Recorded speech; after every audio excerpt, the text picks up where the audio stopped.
I grew up there because my dad moved there to work this restaurant, and um, I started doing music maybe around 13 years old. I watched a comedy special of a comedian called Stephen Lynch that you probably have never heard of.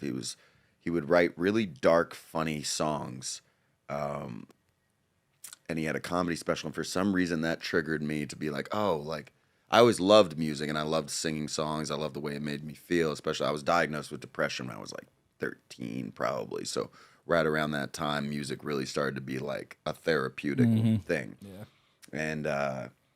And watching his comedy special, for some reason, the freedom of just his creation and writing stuff that was ridiculous and funny and dark, I was like, oh, I want to do that. Yeah. I want to be able to you can just make your own therapy. Right. So that was what it was. I just would go into my garage every night and I would fiddle around with a guitar and write some stuff. And it didn't really have logic. You know, I'm 35. So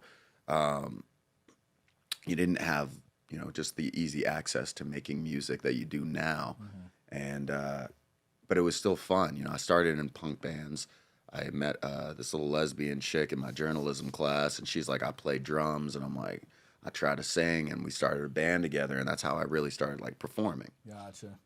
Just around local bars and stuff, and little dingy places, and then I heard about a school called Berkeley in Boston. Have you heard of Berkeley? Yeah. Not to confuse it with UC Berkeley, because Not to confuse it with UC Berkeley. I'm not that smart. I am very smart, but we had a little not that conversation smart. like We did last night. it Yeah. was funny because we were like, oh, Berkeley. Oh, okay. So UC Berkeley is different than Berkeley, but different paths. It's like Yeah. music over here on the East Coast, and then Berkeley, what everybody knows as. Yeah. But so I want to ask, just to start it, in terms of when you're in LA and you're growing up, what influences that you had besides just, you say you have some influences. Everybody has influences growing up. What was your influence in terms of like music style when you were growing up? What was that? Because your music, let's be honest, is a lot different than anybody that we've ever heard. And me and Andy, we banged your early stuff early, Yeah, like Fuck yeah. Glamorama, Glamorama, top Sour song Patch. in 2020, by the way. So. yeah, like Sour Patch And the Kids. guy who produced that, he's the reason I came out here. Fuck Oh, yeah. Let's go. So, like, what was your inspiration in terms of like when you first started like actually doing music? Cuddy was a big one, but that was when I was in college. At first, it was a lot of punk rock. I loved the energy of it, still do. If I see a mosh pit, I kind of have to get into it. Yeah.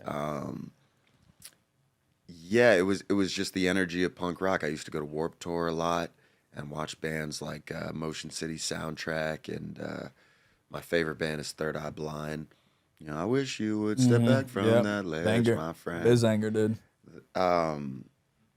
Yeah, that's how it started for sure. And Little then Yellow Card in there. Do you oh listen yeah, to- of course, Yellow Card. Yeah, I watched them at the local teen center. Oh, when Hey, I was dude, we grew up in the teens I at the was- YMCA, bro. YMCA was where we Let's were. go, yeah, boys. let's go. Yeah, Little You Yellow guys Card. were teenagers too? Oh, Yeah, heck yeah, I know. Surprisingly, feel still like it, Heck That's yeah. funny. Yeah, man, it all started there, and it's just, and then I, you always get influenced by your parents. I think are the first people to influence what you end up resonating with musically.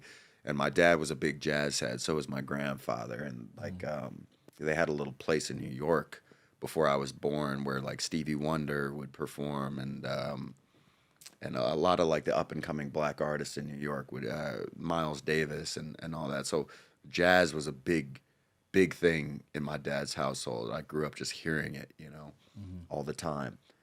And so Nat King Cole was a big influence, and then my mom introduced me to like the Beatles and some show tune stuff. She used to take me to the theater even though she knew I was too young to really understand what ragtime was about. She knew that it would resonate somehow. So musical theater was a big deal. I did some plays when I was growing up. Never really had an affinity for acting. Right. But I think it was a combination of those things. And my dad introduced me to Tupac. And that really was where I was like, okay, I'm going to rap. I'm going to rap for sure. Yeah. Whatever I make, I'll rap some lines. I'll do some verses.